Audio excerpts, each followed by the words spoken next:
On February 28, 2026, the supreme leader of my home country, Iran, was killed by American and Israeli strikes. That same day, I gave my life to Jesus Christ in a hospital bed in Beirut. I was a 52-year-old Iranian American woman dying of stage 4 pancreatic cancer. The next day, March 1st, 2026, I died. My heart stopped beating. I left my body and met Jesus face to face in heaven. He showed me his scarred hands. He spoke my name with love I had never known in 52 years of Islam. Then, he showed me 5 shocking events still coming to Iran in 2026. The transitional government will collapse. A catastrophic earthquake will destroy Tehran. Millions of Iranians will turn to Jesus in the greatest revival in Persian history. The Iranian proxy empire will fall completely, and a false Mahdi will rise to deceive millions. Jesus sent me back to warn the world. The door of grace is closing. Time is running out. This is my testimony. Every word is true. My name is Shirin Ahmadi. I am recording this testimony on March 5th, 2026, from my small apartment in Beirut, Lebanon. 5 days ago, I gave my life to Jesus Christ. 4 days ago, I died and met him face to face. He showed me 5 shocking events that are still coming to Iran before the end of this year. What I am about to tell you will be difficult to believe. It will challenge everything you think you know about the future of the Middle East. It will shake the foundations of Islam. But every word is true. I saw it with my own eyes. I heard it from the mouth of Jesus himself, and I have been sent back to warn the world before it is too late. Before I tell you what I saw, you need to understand who I am. You need to know the journey that brought me to that hospital bed where everything changed. So let me start from the beginning. Let me tell you about the woman I was before I met the Savior. I was born in 1974 in Tehran, Iran, during the final years of the Shah's rule. My earliest memories are of a country in chaos. I was only 5 years old when the Islamic Revolution swept through Iran in 1979. I remember the sounds of crowds chanting in the streets. I remember my father listening to the radio with a worried expression on his face. I remember my mother covering her hair for the first time and telling me that everything was going to be different now. The Ayatollah Khomeini had returned from exile. The Shah had fled. The Islamic Republic was born. My childhood was shaped by that revolution. I grew up in a nation that had transformed itself into a theocracy almost overnight. The mullahs controlled everything. Religion was not just a private matter, but the law of the land. Women had to cover themselves. Music and dancing were forbidden. The religious police patrolled the streets looking for anyone who stepped out of line.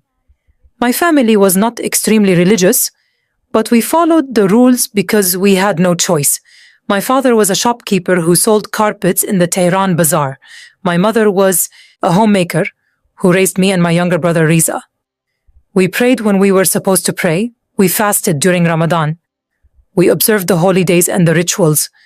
But I do not remember ever feeling close to Allah.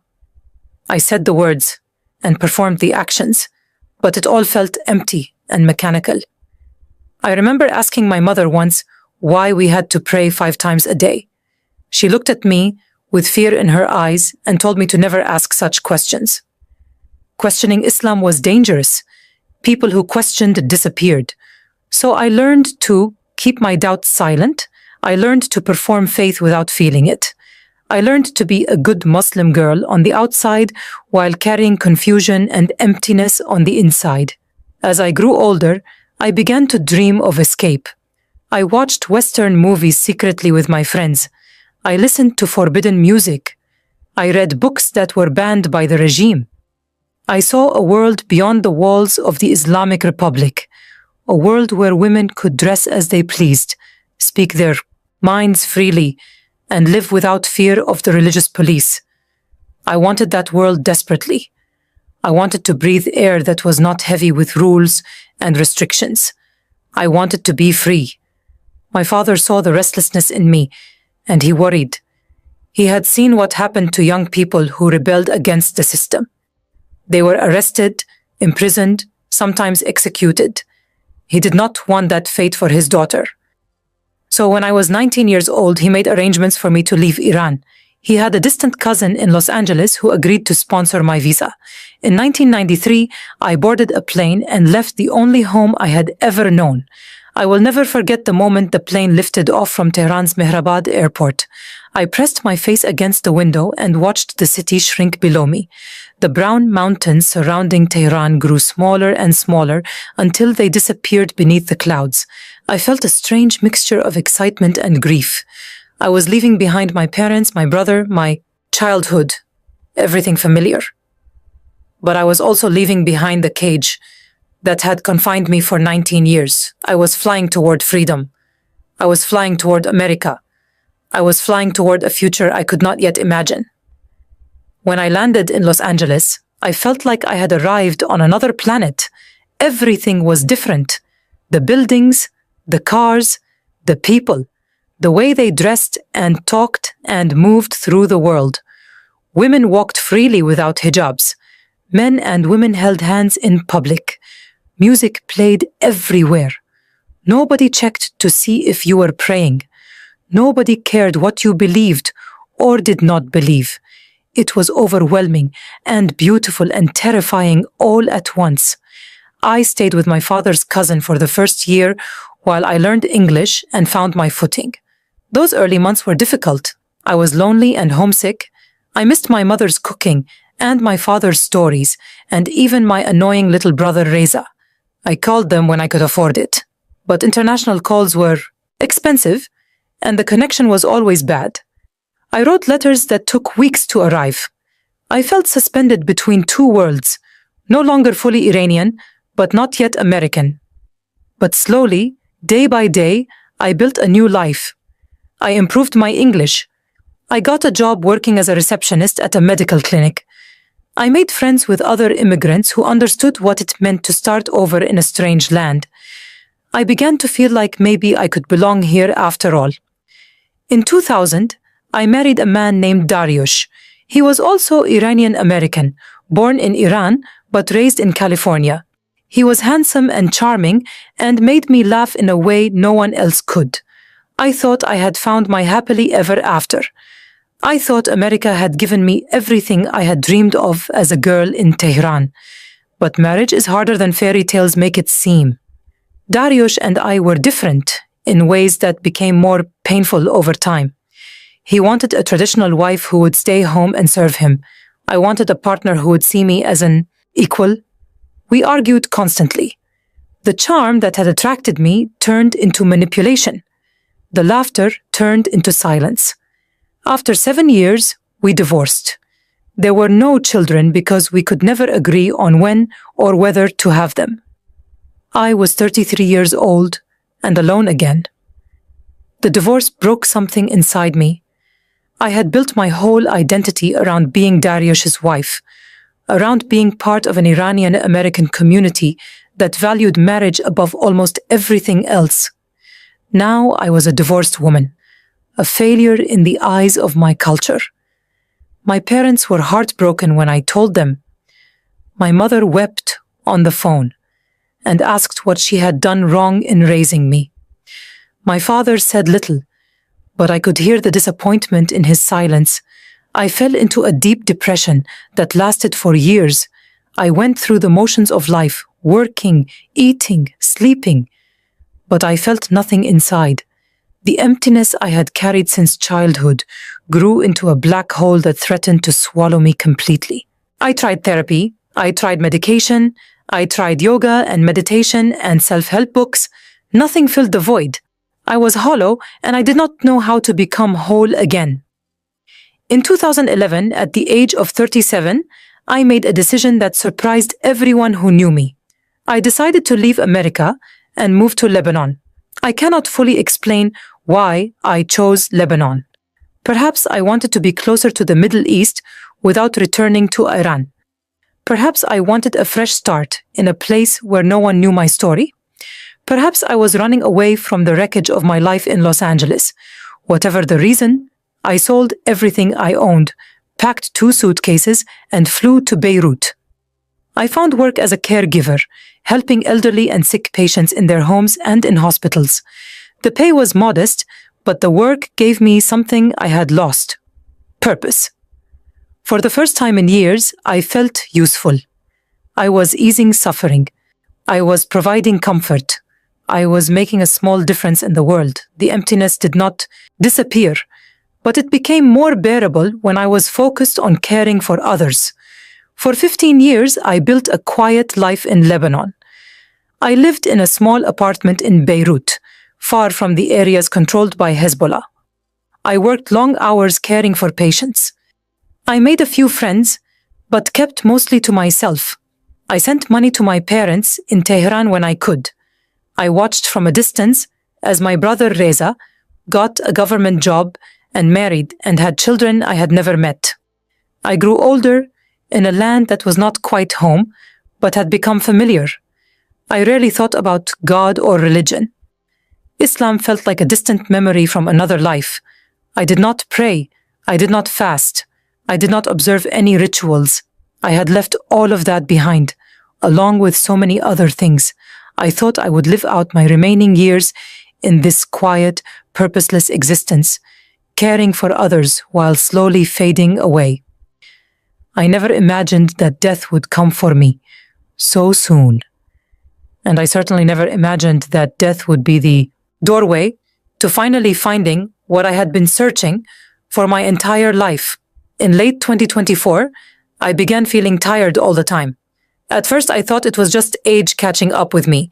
I was 50 years old and had worked hard my whole life. Of course, I was tired, but the fatigue grew worse.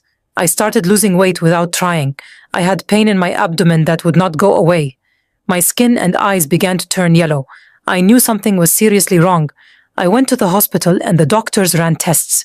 When they called me back to discuss the results, I could see the bad news written on their faces before they even spoke. Stage 4 pancreatic cancer. The words hit me like a physical blow. They said the cancer had spread too far for surgery. They said they could offer treatment to slow it down, but not to cure it. They said I had maybe 1 to 2 years to live. I sat in that doctor's office and felt my whole world collapse. I was going to die, not someday far in the future, soon, very soon. And I had no idea what waited for me on the other side. The months following my diagnosis were the darkest of my life. I had faced many difficulties over the years. The revolution in Iran, the loneliness of immigration, the pain of divorce. But nothing had prepared me for the terror of knowing exactly how I would die. Pancreatic cancer is a brutal disease. It does not kill you quickly and mercifully. It takes its time, slowly destroying your body from the inside while you watch helplessly. The doctor started me on chemotherapy to slow the spread, but they were honest with me from the beginning. This was not a cure. This was buying time. Weeks perhaps. Months if I was lucky. But the end was certain and it was coming.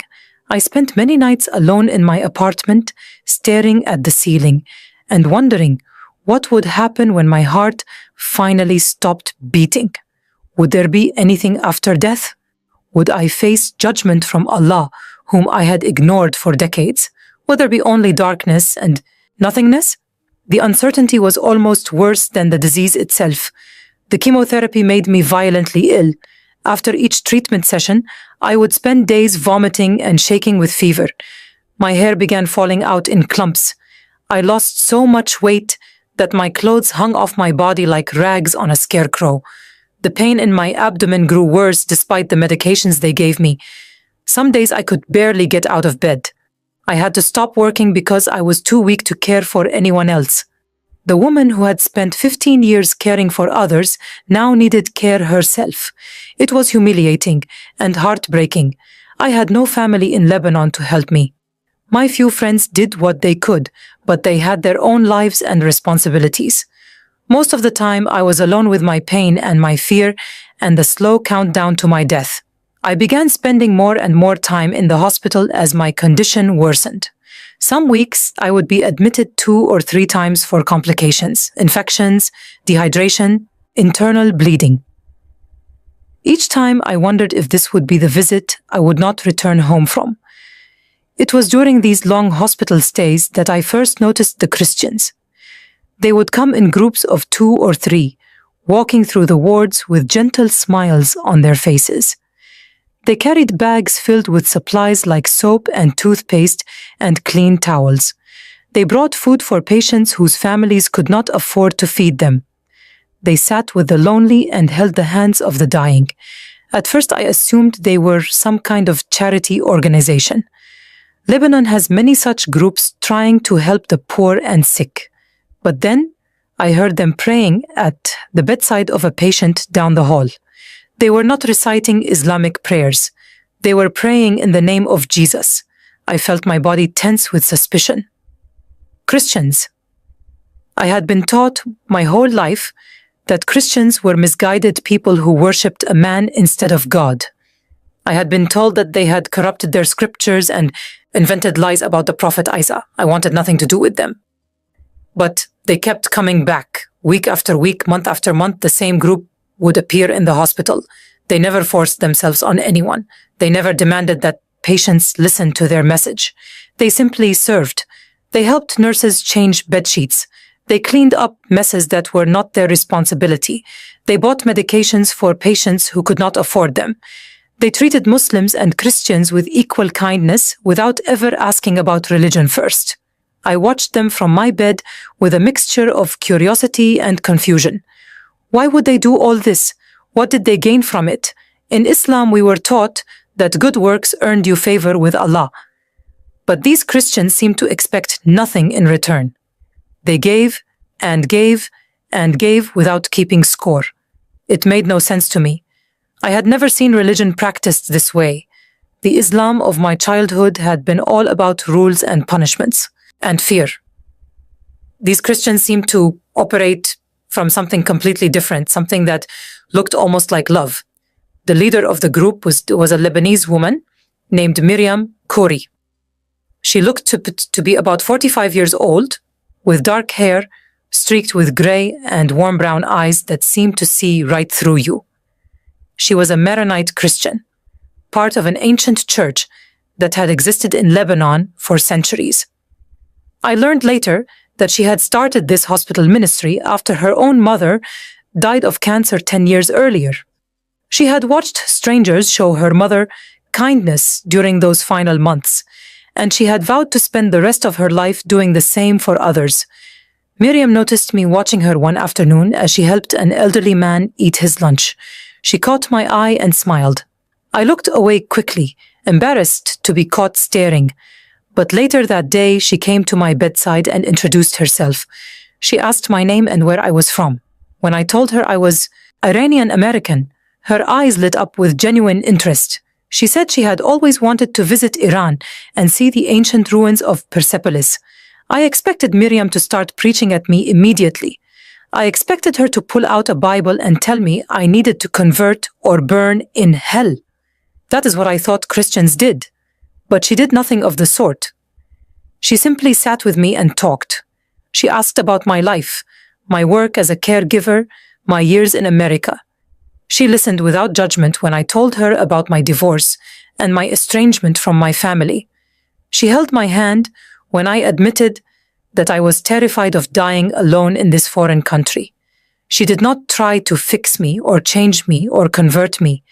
She just sat there, present and attentive, treating me like a human being worthy of dignity and respect.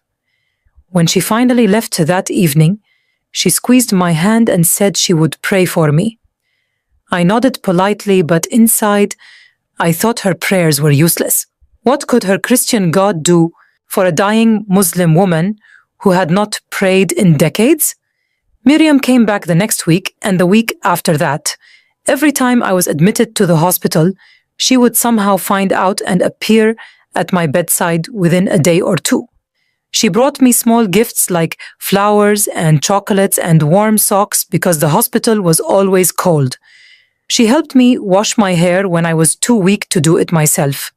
She read to me from books she thought I might enjoy. She told me stories about her own life, her children, her late mother, her struggles and joys. Slowly, against my will, I began to look forward to her visits.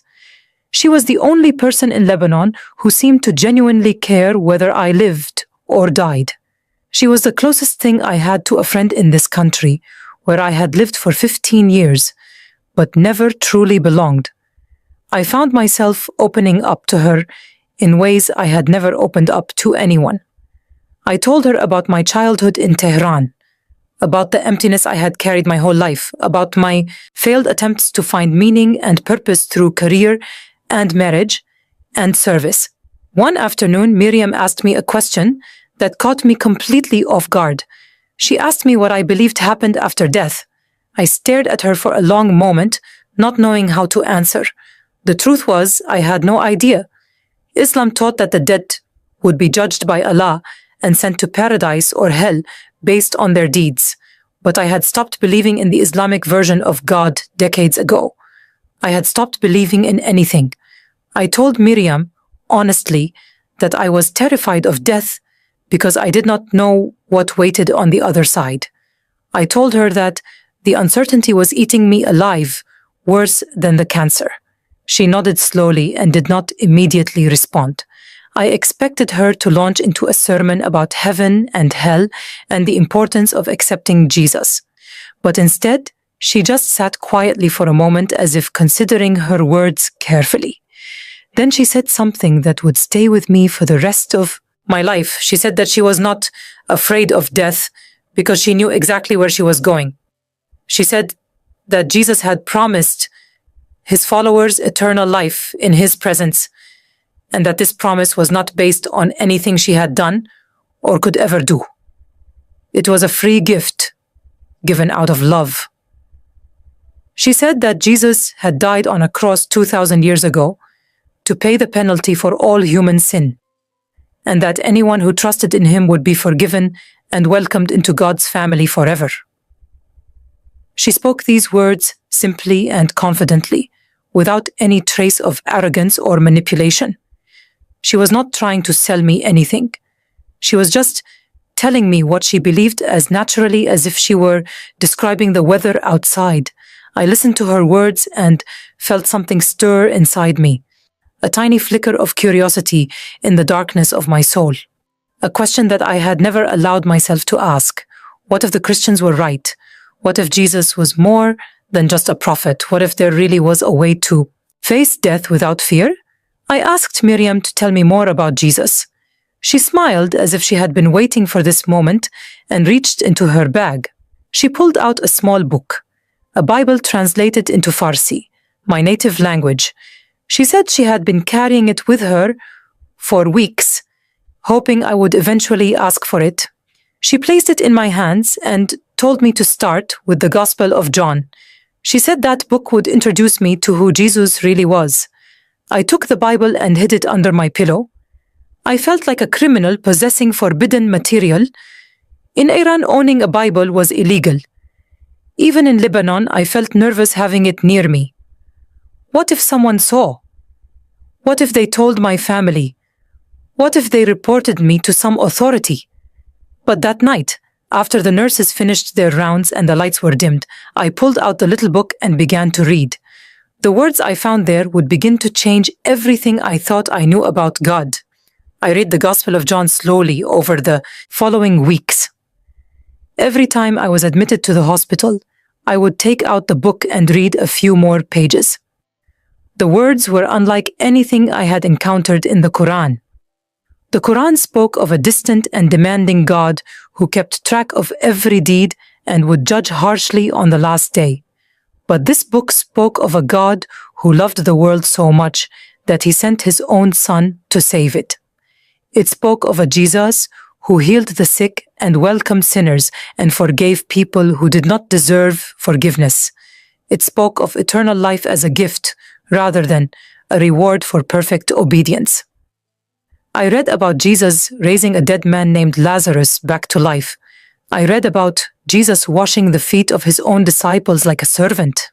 I read about Jesus being crucified and rising from the dead 3 days later. Each page raised more questions than it answered, but something was happening inside me that I could not explain. The emptiness that had haunted me for 50 years was beginning to feel a little less empty. Miriam and I talked about what I was reading whenever she visited. She answered my questions patiently without ever pressuring me to make a decision. She said that coming to faith was a journey and that everyone walked that journey at their own pace. She said Jesus was patient and would wait for me no matter how long it took. I appreciated her gentleness more than I could express. Other Christians I had encountered over the years had been aggressive and judgmental. They had shoved their religion down my throat and condemned me when I resisted. But Miriam was different. She seemed to understand that a lifetime of Islamic teaching could not be undone in a single conversation. She gave me space to wrestle with my doubts and fears. She loved me unconditionally without demanding that I change first. And slowly, week by week, hospital visit by hospital visit, the walls I had built around my heart began to crumble. I was still not ready to call myself a Christian. But I was no longer certain that I was a Muslim either. I was somewhere in between, searching for truth with a desperation that only a dying woman can understand. By February 2026, my condition had deteriorated significantly. The cancer was spreading faster than the doctors had predicted. The pain had become almost unbearable despite the strongest medications they could give me. I was spending more time in the hospital than out of it. My body was failing, and I knew the end was approaching quickly. The doctors stopped talking about months and started talking about weeks, maybe days. I could see the pity in their eyes when they examined me.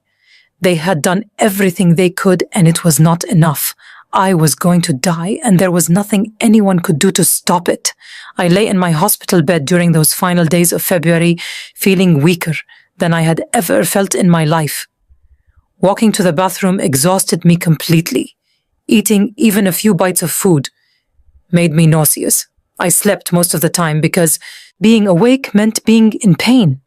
The only moments of peace came when Miriam visited and read to me from the Bible, or simply sat holding my hand in silence. The world outside my hospital room was growing increasingly tense during those weeks. The news was filled with reports about rising conflict between Iran and the West. American and Israeli officials were making threatening statements. Iranian leaders were responding with defiance and promises of retaliation. Everyone could feel that something terrible was building. War seemed not just possible, but inevitable. I watched the news coverage from my hospital bed with a strange sense of detachment. I was dying anyway. What did it matter if the world caught fire around me? But then I would think about my mother still living in Tehran. I would think about my brother Reza and his wife and their children whom I had never met. They were in danger, and there was nothing I could do to help them. I could not even help myself. I was trapped in this failing body waiting for death, while the people I loved faced destruction thousands of miles away. On the morning of February the 28th, 2026, I woke to the sound of urgent voices in the hospital corridor. Nurses were rushing past my door with worried expressions. I heard someone mention something about an attack. I reached for the remote control and turned on the small television mounted on the wall across from my bed. What I saw made my heart stop. Breaking news banners scrolled across the screen announcing that American and Israeli forces had launched a massive military operation against Iran. They were calling it Operation Epic Fury. The footage showed missiles streaking through the night sky over Tehran. Explosions lit up the darkness. Buildings were collapsing. Fires were burning everywhere. The reporter said that critical government and military targets had been struck across the country. The Supreme Leader's compound had been directly hit. There were unconfirmed reports that Ayatollah Ali Khamenei himself had been killed in the attack.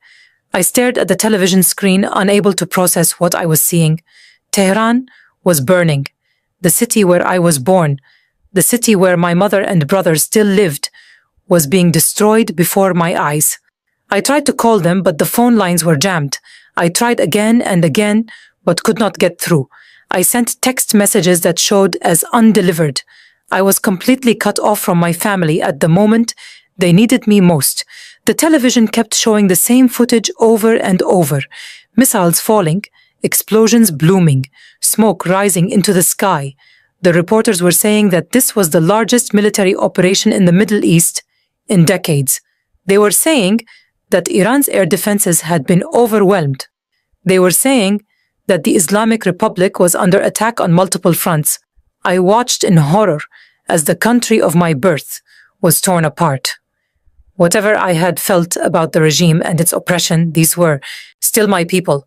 This was still my homeland. And now it was burning. Later that afternoon, the news confirmed what everyone had suspected. Ayatollah Ali Khamenei, the supreme leader of the Islamic Republic of Iran, was dead. He had been killed in the initial strikes along with several other senior leaders.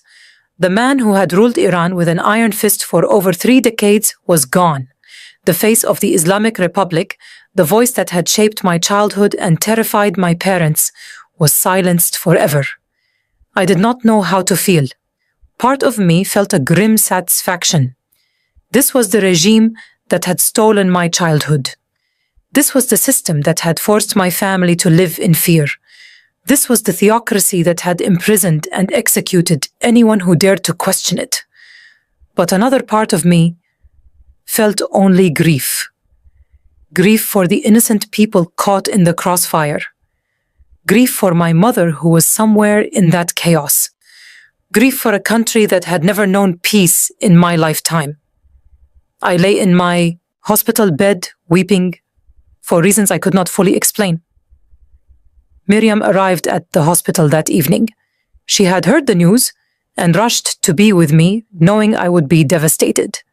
She found me curled up in my bed with tears streaming down my face and the television still showing images of destruction. She did not say anything at first. She just sat beside me and put her arm around my shoulders. She let me cry without trying to stop me or comfort me with empty words. She simply held me and was present with me in my pain. After a long time, my tears finally slowed, and I was able to speak. I told her I could not reach my family. I told her I did not know if my mother was alive or dead. I told her I was terrified and confused and did not understand why any of this was happening. I told her I felt completely alone in the universe, with no one to turn to and nowhere to find the hope. Miriam listened to everything I said. Then she took my hands in hers and looked directly into my eyes. She asked me a question I had been avoiding for months. She asked me if I was ready to give my life to Jesus. I stared at her for a long moment. The question hung in the air between us, heavy with meaning.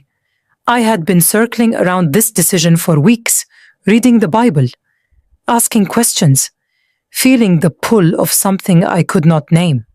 But I had always held back. I had always found reasons to wait. I was not ready. I did not understand enough. I was not sure I believed. But now, lying in that hospital bed with death approaching and my homeland burning and my family unreachable, all my excuses seemed meaningless. What was I waiting for? What more did I need to see? The foundations of my old world were crumbling. The supreme leader was dead. The Islamic Republic was falling. Everything I had been taught as a child was collapsing before my eyes. Maybe it was time to let go of the old and reach for something new. I looked at Miriam through my tears and I said yes. Yes, I was ready. Yes, I wanted to give my life to Jesus. Yes, I wanted to know the peace she had described. Yes, I wanted to face death without fear. Yes, I wanted to be forgiven for all the years I had wasted searching for meaning in all the wrong places. Miriam's face broke into a smile brighter than anything I had ever seen. She squeezed my hands tightly and asked if I wanted to pray with her. I nodded. I did not know what to say or how to pray to a God I was only beginning to understand. But Miriam guided me through it. She spoke simple words and I repeated them after her. I confessed that I was a sinner who could not save myself. I declared that I believed Jesus was the Son of God who died for my sins and rose again. I asked him to forgive me and come into my heart and be my Lord and Savior. I asked him to give me the peace that Miriam had described. I asked him to help me face whatever was coming without fear. The moment I finished that prayer, something happened that I cannot fully explain. It was like a weight I had been carrying my entire life suddenly lifted off my shoulders. The emptiness that had haunted me since childhood was suddenly filled with warmth and light. The fear of death that had been crushing me for months loosened its grip on my heart. I felt peace, real, genuine, profound peace unlike anything I had ever experienced in 52 years of life. I started crying again, but these were different tears. These were tears of relief and joy and release. I felt like a prisoner who had finally been set free after decades in chains. I felt like a blind woman who could suddenly see. I felt like I had finally come home after wandering lost in the wilderness for my entire life. Miriam held me while I wept, and she wept with me. She kept whispering, "Thank you, Jesus," over and over again. The television was still showing images of Iran burning. The world was still falling apart. My family was still unreachable. But somehow, none of that mattered as much as it had an hour before. I had found something that could not be destroyed by missiles or cancer or death itself. I had found Jesus, and everything was different now. I slept peacefully that night for the first time in months. Despite everything happening in the world, despite the uncertainty about my family, despite the cancer still destroying my body, I slept like a child, safe in the arms of a loving parent. The fear that had been my constant companion was gone. The emptiness that had haunted me for 52 years was filled. I did not understand everything that had happened to me. I did not have all the answers to all my questions, but I knew something had fundamentally changed inside me. I had crossed a line that could never be uncrossed. I had given my life to Jesus, and he had given me peace in return. When I woke the next morning on March 1st, 2026, the television was still playing news coverage of the attack on Iran. The reports were confirming what had been rumored the night before. Ayatollah Ali Khamenei was dead. Multiple senior Revolutionary Guard commanders were dead. The nuclear facilities at Natanz and Fordow had been destroyed. The Islamic Republic had been decapitated in a single devastating strike. I watched the news with a strange sense of detachment. The images of destruction that had devastated me the day before now seemed distant and unreal. I still grieved for the innocent lives lost. I still worried about my mother and brother. But the overwhelming terror and despair had been replaced by something else, a quiet confidence that whatever happened, I was not facing it alone. Jesus was with me now. He would carry me through whatever was coming. I closed my eyes and whispered a prayer for my family in Tehran. I asked Jesus to protect them. I asked him to somehow let them know that I loved them even though I could not reach them. I asked him to open their eyes to the truth, just as he had opened mine. I did not know if my prayers would be answered. I did not know if I would ever see my mother again. But I trusted that Jesus heard me, and that was enough. Around mid-morning, I began feeling strange. It started as a tingling sensation in my hands and feet. Then my heart began racing for no apparent reason. I felt lightheaded and dizzy even though I was lying flat in my bed. I pressed the call button for the nurse, but before anyone could respond, my whole body began to shake. It felt like electricity was surging through every nerve and muscle. My back arched off the bed. My arms and legs jerked uncontrollably. I tried to call out, but no sound came from my mouth. My vision blurred and then went completely white. I could hear alarms beeping somewhere in the distance. I could hear voices shouting orders. I could hear someone saying my name over and over again. But all of it seemed to be coming from very far away, like sounds heard underwater. Then even those distant sounds faded into silence, and I felt myself being pulled away from my body. The sensation of leaving my physical form was unlike anything I can describe with human words. It was not painful, it was not frightening, it was simply a release, like slipping out of a coat that had grown too heavy to wear. I rose upward and found myself floating above my hospital bed. I could see my own body lying there below me, convulsing as nurses rushed to help. I could see them checking my vital signs and calling for a doctor. I could see the fear on their faces as they realized something was seriously wrong, but I felt no connection to that body anymore. It was like looking at a stranger.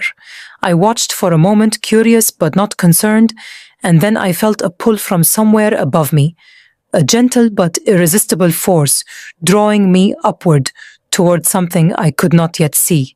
I stopped resisting and let myself be carried.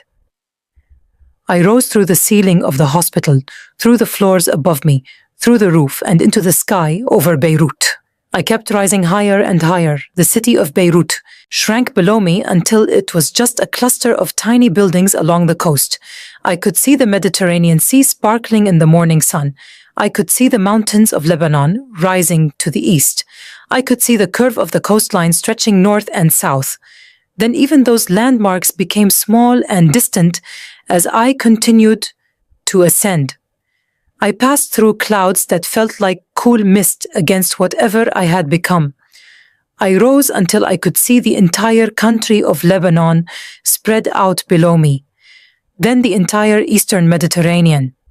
Then the whole Middle East, with its deserts and rivers and ancient cities. I could see Syria and Jordan and Israel and Iraq and even Iran in the distance, smoke still rising from the attacks of the previous day. The earth itself began to curve beneath me, and I realized I was rising beyond the atmosphere into the darkness of space. The darkness did not last long. Ahead of me, I saw a light, small at first, but growing rapidly brighter as I moved toward it. This was not the harsh light of the sun. This was something different, something warmer and more welcoming, something that seemed to pulse with life and love and power, beyond anything I had ever encountered. The light called to me without words. It invited me forward. It promised safety and peace and answers to questions I had carried my entire life. I moved toward it without fear, drawn by a force that felt like coming home after a lifetime of wandering. The light grew until it surrounded me completely, wrapping me in warmth that penetrated to the very core of my being. Then suddenly I was standing somewhere else entirely. I was no longer floating in space. I was no longer in the darkness. I was standing on solid ground, in a place more beautiful than anything my human mind could have imagined. The colors in this place were impossible to describe. They were more vivid and alive than any colors on earth. The greens were greener than any forest. The blues were deeper than any ocean. There were colors I had never seen before, shades that do not exist in the physical world. I stood on grass that seemed to glow with inner light. Flowers bloomed around me in colors that made my heart ache with their beauty. Trees rose toward a sky that was not blue but golden, radiating peace and warmth. A river flowed nearby, crystal clear and sparkling like liquid diamonds. The air smelled sweet, like honey and jasmine, and something else I could not name, something pure and perfect. Every breath I took filled me with energy and joy. I looked down at my hands and saw that they were different. The wrinkles and age spots were gone. The skin was smooth and young. I felt strong in a way I had not felt in decades. The cancer was gone. The pain was gone. The weakness was gone. I was whole. I stood there, marveling at my surroundings when I became aware that I was not alone. Someone was approaching me from a path that wound through the garden. I turned to look, and what I saw made my knees buckle beneath me. A man was walking toward me, dressed in robes so white they seemed to be made of light itself. Radiance emanated from him in gentle waves, not harsh or blinding, but warm and welcoming. His face was the most beautiful thing I had ever seen, filled with strength and gentleness in perfect balance. His eyes held depths of love and wisdom that made me feel both completely known and completely accepted. I knew immediately who this was. I did not need anyone to tell me. Every fiber of my being recognized him.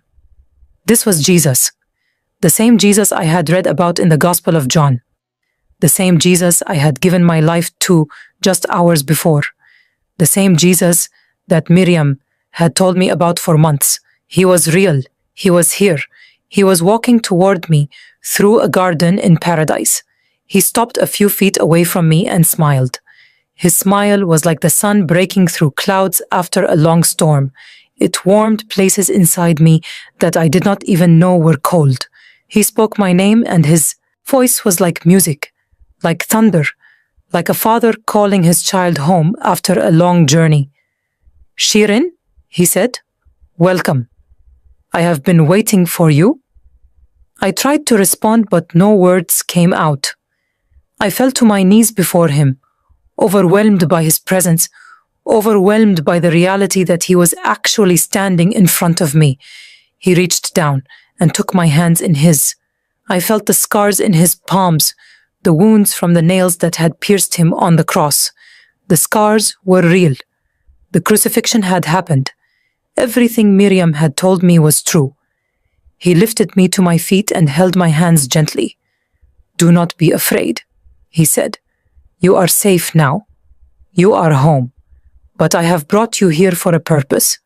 There are things I must show you, things that are coming, things that my people need to know. Will you carry my message back to the world?" I looked into his eyes and saw eternity reflected there. I saw love deeper than any ocean and wider than any sky. I saw compassion for every broken soul in earth. I saw grief for those who would reject him. I saw hope for those who would receive him. I saw the weight of the whole world resting on his shoulders. And I knew in that moment that I would do anything he asked. I would go anywhere he sent me. I would speak whatever words he gave me to speak. I nodded my head, still unable to find my voice.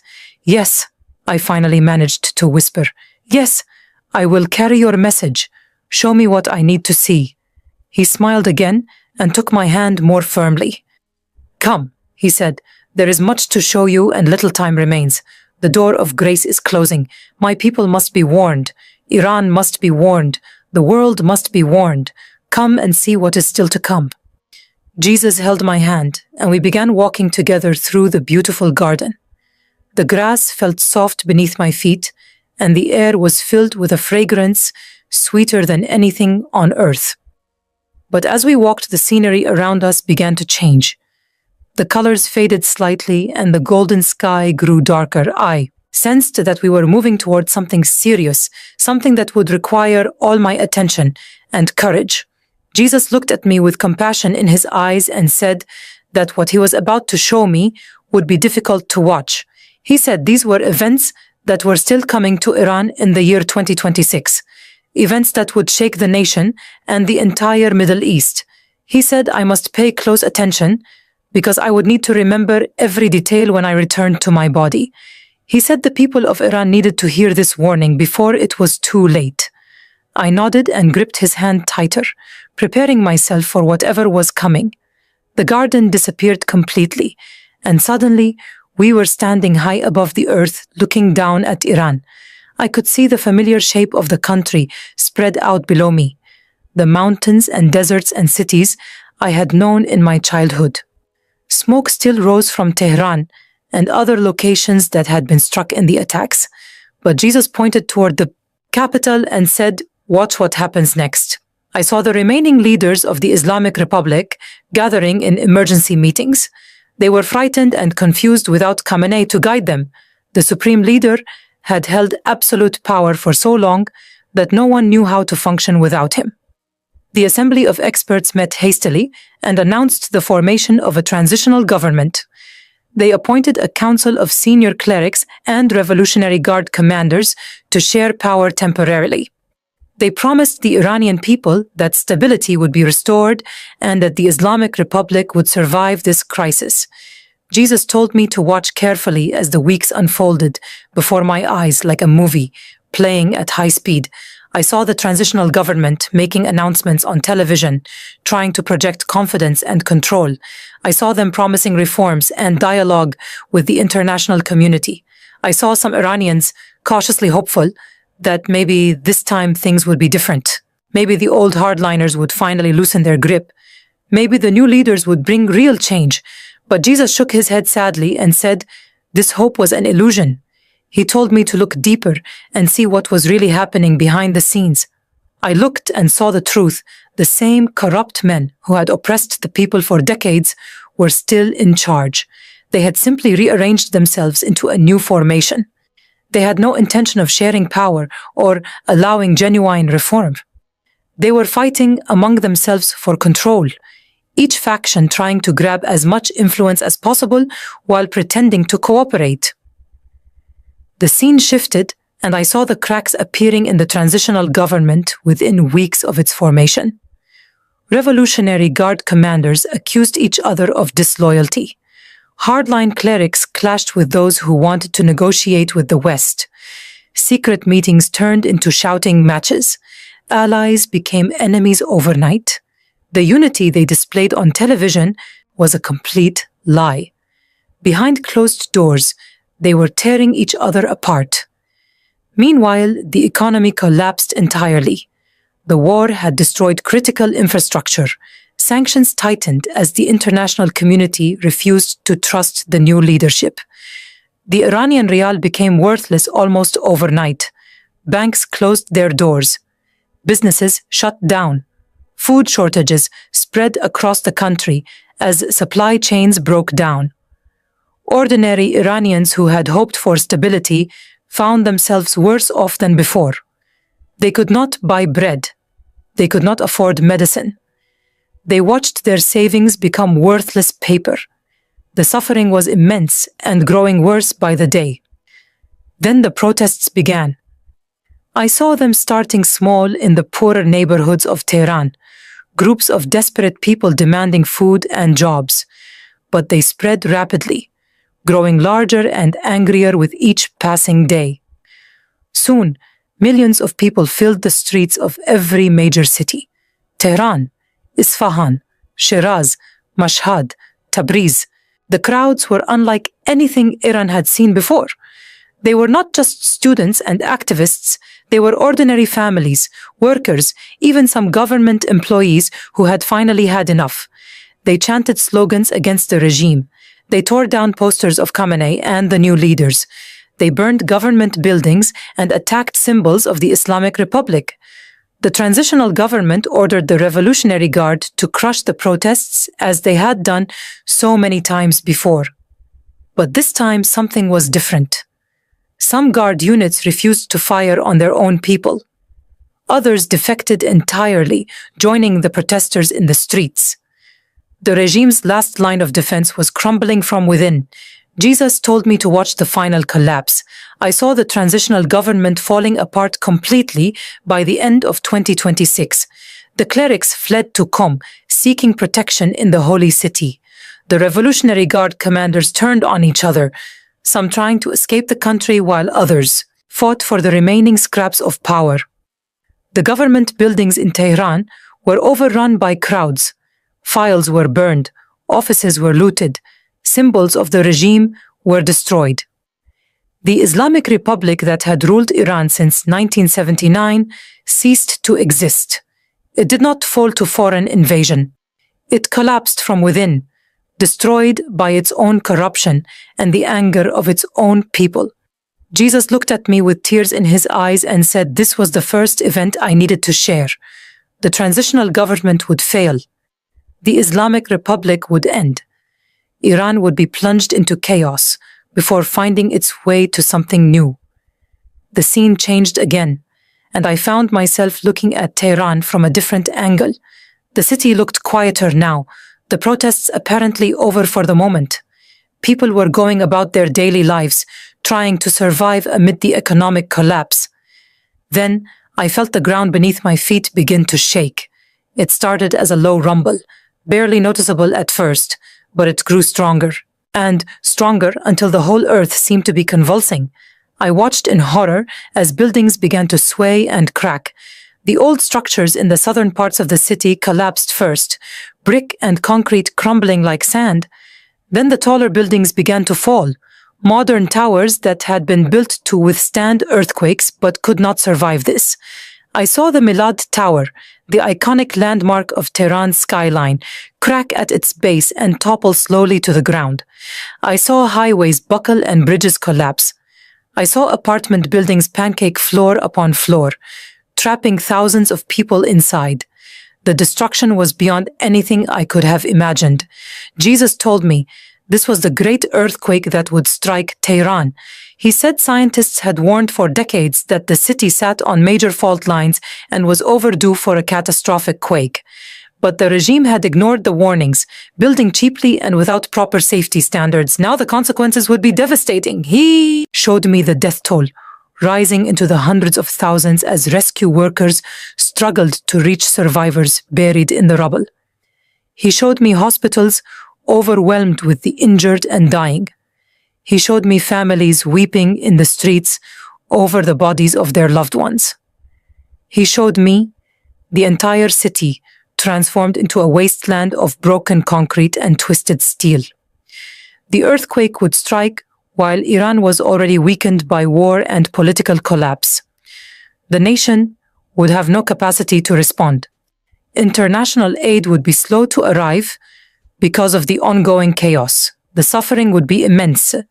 But Jesus said something else would emerge from this tragedy. Many Iranians who had never thought about God would cry out in their desperation, and he would answer them. The third vision began with darkness giving way to light. I saw small groups of people gathering in homes across Iran. They were reading books and singing songs and praying together. At first, I did not understand what I was seeing. Then I realized these were Christians. Secret believers who had been hiding their faith for years were suddenly coming out into the open. The collapse of the Islamic Republic had removed the threat of persecution. The religious police were gone. The morality patrols had disappeared. For the first time in decades, Iranians could explore faith freely without fear of arrest or execution. And they were turning to Jesus by the thousands, by the tens of thousands, by the hundreds of thousands. Jesus smiled as he showed me this vision, and I could see the joy on his face. He said this would be the greatest spiritual awakening in Persian history. More Iranians would come to faith in him during 2026 than in all the previous centuries combined. I watched as the underground church exploded into the open. House churches that had hidden in basements and apartments now rented buildings and met publicly. Secret believers who had whispered their faith in private now proclaimed it in the streets. Former Muslims who had converted in secret now stood before crowds and shared their testimonies. Bibles that had been smuggled into the country were now sold openly in markets. Christian worship music played on radios. Baptisms happened in rivers and lakes and even public fountains. The revival spread like fire across dry grass, moving from city to city and village to village. Young people who had grown disillusioned with Islam embraced Jesus with passion and zeal. Old people who had practiced Islam their whole lives wept as they encountered the love of God for the first time. Families who had been divided by religion were reunited in faith. Iran, the heart of Shia Islam, was being transformed into a center of Christian faith. Jesus told me that Persia would become a light to the entire Middle East, sending missionaries to nations that had never heard the gospel. The fourth vision showed me the wider region around Iran. I saw the networks of proxy forces that Iran had built over decades. Hezbollah in Lebanon, the Houthis in Yemen, Shia militias in Iraq and Syria. These groups had received money and weapons from Tehran for years. They had carried out Iran's will across the Middle East, spreading violence and instability. But now I watched as those networks collapsed one by one. Without Iranian funding and leadership, Hezbollah fell into disarray. Their weapons shipments stopped. Their bank accounts were frozen. Their commanders were killed by Israeli strikes or arrested by Lebanese authorities. The organization that had terrorized Lebanon and threatened Israel for 40 years crumbled within months. I saw the same pattern repeating with the Houthis and the Iraqi militias. Without Tehran's support, they fractured and faded. The axis of resistance that Iran had built so carefully was dismantled completely. Jesus told me this was the fall of the proxy empire. The terror networks would be destroyed and millions of people who had lived under their control would finally have the chance to hear the truth. The fifth and final vision was the most disturbing of all. I saw a man emerging from the chaos in Iran. He was charismatic and powerful, speaking with authority that captivated everyone who heard him. He claimed to be the Mahdi, the long-awaited Islamic Messiah that Shia Muslims believed would appear at the end of times. He performed signs and wonders that amazed the crowds. He called down fire from the sky. He healed the sick and seemed to know the future. Millions of desperate Iranians flocked to him, believing he was sent by God to restore Islam's glory. Even some who had begun seeking Jesus were drawn back to this man, deceived by his miracles and his message. He promised to unite Sunni and Shia to defeat the enemies of Islam, to establish justice on earth. His following grew rapidly, spreading beyond Iran to other Muslim nations. Jesus gripped my hand tightly and told me this man was not the Mahdi. He was a false Messiah, empowered by Satan. He was leading millions of souls toward eternal destruction. I must warn everyone not to follow him, no matter what signs he performed. The true Messiah had already come 2,000 years ago and would return from heaven, not from Iran. Jesus turned to face me directly after the fifth vision ended. His eyes were filled with urgency and love. He told me I must return to my body now. I must share everything I had seen with the world. I must warn Iran and the Muslims everywhere that the door of grace was closing. The events I had witnessed would unfold rapidly in the remaining months of 2026. There was little time left for people to choose him. He told me he loved the people of Iran with an everlasting love. He wept for those who would reject him and perish. He longed to gather them like a mother hen gathers her chicks under her wings, but he would not force anyone to come. The choice had to be free. I must tell them the truth and let them decide. He placed his hands on my shoulders and looked into my eyes one final time. "Go now, Shirin," he said. "Tell them what you have seen. Tell them I am coming soon. Tell them to choose me while there is still time." The light around me began to intensify until everything was pure white brilliance. I felt myself being pulled backward, away from Jesus, away from that beautiful place, away from everything I had just experienced. His face was the last thing I saw, still filled with love and compassion, still urging me to complete the mission he had given me.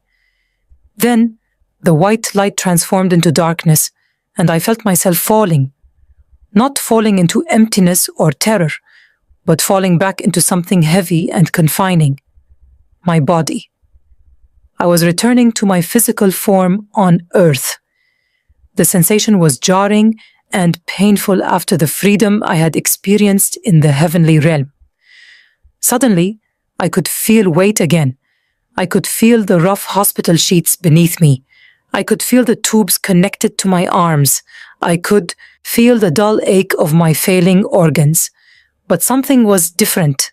The crushing pain that had been my constant companion for months was significantly reduced. The weakness that had made even breathing difficult was somehow lighter. I opened my eyes and saw fluorescent hospital lights above me. Faces swam into focus around my bed. Nurses and doctors were staring at me with expressions of complete shock. One nurse had her hand over her mouth. Another was checking the monitors repeatedly, as if she could not believe what they were showing. A doctor was speaking rapidly in Arabic, calling for additional tests and consultations. I tried to speak, but my throat was dry and the words would not come at first. I managed to croak out a request for water. The nurse closest to me nearly dropped the cup in her haste to bring it to my lips. I drank slowly, feeling the cool liquid soothe my parched throat. As my mind cleared and my senses returned, I began to understand what had happened. They thought I had died. They had watched my body convulse and then go still. They had seen my vital signs crash. They had been preparing to pronounce me dead when suddenly my eyes opened and I started breathing normally again. To them, it was medically impossible. To me, it was exactly what Jesus had promised. The doctor in charge asked me how I was feeling. I told him the pain was mostly gone. I told him I felt stronger than I had in months. He shook his head in disbelief and ordered a full battery of tests. They drew blood, took x-rays, performed scans of my abdomen and chest. I lay patiently through all of it, knowing what they would find. The results came back within hours and caused even more confusion among the medical staff. The tumors had not disappeared, but they had stopped growing. The cancer that had been aggressively spreading through my body had suddenly become dormant. My blood work showed improvement across multiple markers. My vital signs were stable and strong. The doctors could not explain it. They gathered outside my room and I could hear them arguing about what could have caused such a sudden change. Some suggested the chemotherapy had finally started working. Others said it must be a testing error. None of them considered the possibility that Jesus himself had touched my body and given me strength for a purpose. Miriam came to visit me that evening. She had heard from the nurses that something extraordinary had happened. When she walked into my room and saw me sitting up in bed, alert and clear-headed for the first time in weeks, she burst into tears. She rushed to my bedside and embraced me, thanking Jesus over and over again for what he had done. I held her tightly and told her everything. I told her about leaving my body and rising toward the light. I told her about the beautiful garden and the colors that do not exist on earth. I told her about meeting Jesus face to face, about seeing the scars on his hands, about hearing his voice speak my name. I told her about the 5 visions he showed me concerning Iran, the transitional government that would collapse, the great earthquake that would devastate Tehran, the unprecedented revival that would sweep across the nation, the fall of the proxy empire, the false Mahdi who would rise to deceive millions. Miriam listened to every word with tears streaming down her face. When I finished speaking, Miriam took my hands and prayed with me. She thanked Jesus for the visions and the message. She asked him to give me strength to share what I had seen. She asked him to protect me from anyone who might try to silence me. She asked him to open the hearts of those who would hear this testimony. When she finished praying, she looked at me with serious eyes and said, I needed to record everything as soon as possible. She said the world needed to hear this message before the events began to unfold. She said, Jesus had sent me back for a reason, and I could not waste a single moment. I nodded in agreement. I knew she was right. The urgency I had felt in that heavenly place was still burning inside me. Time was running out. The door of grace was closing. I had to speak now while there was still opportunity. The doctors discharged me on March 3rd, 2026. They could not justify keeping me in the hospital when all my vital signs were stable and my condition had improved so dramatically. They warned me that the cancer was still present and that I should not expect this improvement to last. They scheduled follow-up appointments and gave me prescriptions for pain medication just in case. I thanked them politely, but I knew something they did not know. Jesus had given me this time not for my own sake, but for the sake of his message. However long this strength lasted, I would use every moment to complete the mission he had given me. Miriam drove me back to my small apartment in Beirut. The city was tense with fear about the ongoing conflict. Many people had fled, worried that Lebanon might be next to face attacks. But I felt no fear. I had seen what was coming, and I knew that Jesus was in control of everything. I spent March 4th resting and praying and preparing what I wanted to say. Miriam helped me set up a simple recording area in my apartment. We used her phone to capture video. The quality would not be professional, but that did not matter. What mattered was the message. I wrote notes to help me remember the details of each vision. I practiced speaking clearly despite my weakened voice. I prayed that Jesus would give me the words to say and the courage to say them. That night, I tried one more time to reach my family in Iran. The phone lines were still disrupted, but I finally managed to get through to a neighbor of my mother. She told me that my mother and brother were alive. Their neighborhood had not been directly hit by the attacks. They were frightened and struggling like everyone else, but they were safe for now. I wept with relief and thanked Jesus for protecting them. I asked the neighbor to give them a message. I told her to tell them that I loved them and that I had found the truth. I told her to tell them to look for a video I would be recording. I told her to tell them that everything they had been taught about God was about to change. On March 5th, 2026, I sat down in front of the camera and began recording this testimony. I am still sitting here now, still speaking these words, still hoping that someone out there will hear and believe. I know my time is limited. The doctor said the cancer could become aggressive again at any moment. The strength Jesus gave me will not last forever, but I will use every breath I have left to share what I have seen. I was a Muslim woman born in Tehran who spent 52 years searching for meaning and finding only emptiness. I ran from Iran to America, to Lebanon, trying to escape that emptiness, but it followed me everywhere. I thought death would be the end of my search, a final descent into nothingness or judgment, but Jesus found me in a hospital in Beirut. He used a Lebanese Christian woman named Miriam to show me his love. He saved me on the very day the supreme leader of Iran was killed. And then he took me to heaven and showed me what is coming. To my mother in Tehran, if you ever see this video, please know that I love you more than words can express. I am sorry for the years we spent apart. I am sorry for the distance that grew between us. But I have found something that fills the emptiness we both carried. I have found Jesus, the true Messiah, the Son of God who loves you and died for you. Please, do not follow the false Mahdi when he appears. Please do not be deceived by his signs and wonders. Please open your heart to Jesus before it is too late. He is waiting for you with arms open wide. To my brother Reza, I know you work for the government and I know this message puts you in a difficult position. But I am begging you to listen. The Islamic Republic is falling. The system you served is collapsing. Everything you thought was solid ground is turning to sand. But there is a rock that will never be moved. His name is Jesus, and he can give you a foundation that nothing can shake. Please consider what I have said. Please search for the truth before the earthquake comes.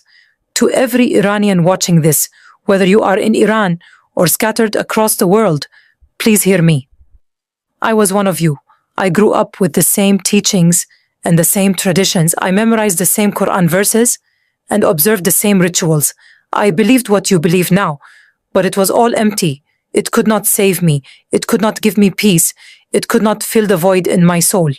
Only Jesus could do that, and he can do the same for you. The events I described are coming. The transitional government will fail. The earthquake will strike Tehran. The revival will sweep across our nation. The proxy forces will collapse. The false Mahdi will rise to deceive. These things will happen just as Jesus showed me. But in the midst of all this chaos, there is hope. Jesus is calling you to himself. He is offering forgiveness and eternal life to anyone who will receive him. You do not have to earn it. You cannot earn it. It is a free gift given out of love. If you want to receive Jesus right now, pray this prayer with me from your heart. Say these words and mean them. Jesus, I believe you are the Son of God. I believe you died on the cross for my sins and rose again on the third day. I confess that I am a sinner who cannot save myself. I have tried to earn heaven through my own works, but I know now that it is impossible.